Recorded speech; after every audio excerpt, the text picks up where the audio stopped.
Hello there, this is Daniele from Toolchefs and welcome to this new video.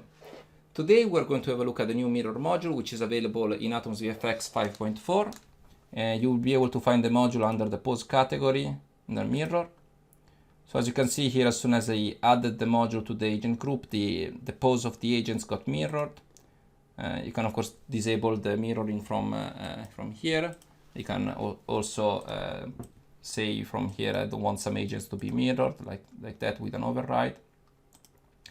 And then here you have other parameters that are the same that are available in the Atoms UI for mirroring clips.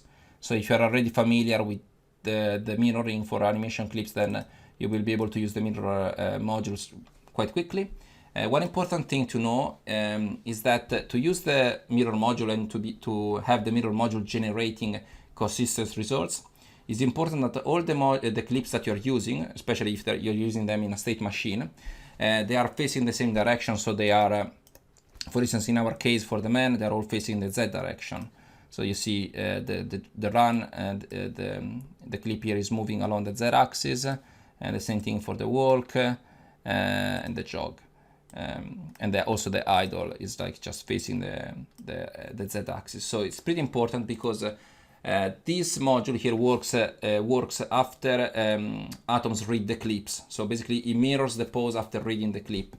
So if you don't have if they're not facing the same direction, for instance, some agents reading a clip that is not facing the same direction as the other clips could present weird results, could show some weird results.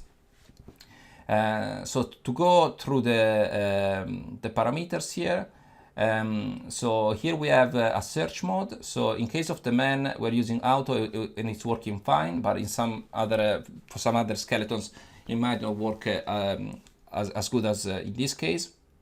You might, for instance, see a result like this one, which is like some joints being messed up. And this is because the skeleton in that case is not symmetric. So the skeleton that we are using for the agent type, okay, so that would be the skeleton, this one. So the bind pose is not actually symmetric.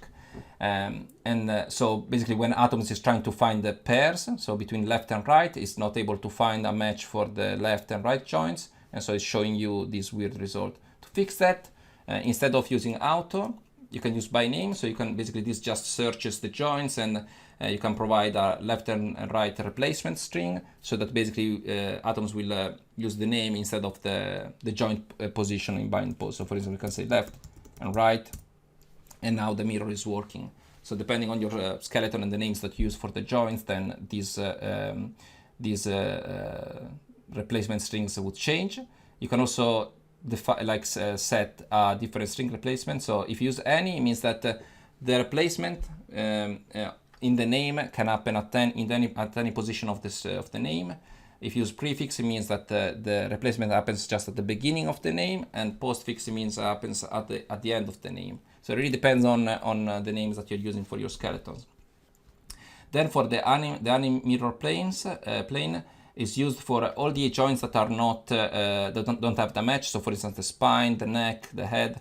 So this mirror plane is used for just for those joints. Of course, you can override all of these parameters, although probably the one that makes most sense is the active one. But again, for instance, in the case that you have where you have a clip that is not facing the same direction as the other clips, you might be able to fix the agents that are using that specific clip using some overrides. And this is all for this video. Thanks for watching.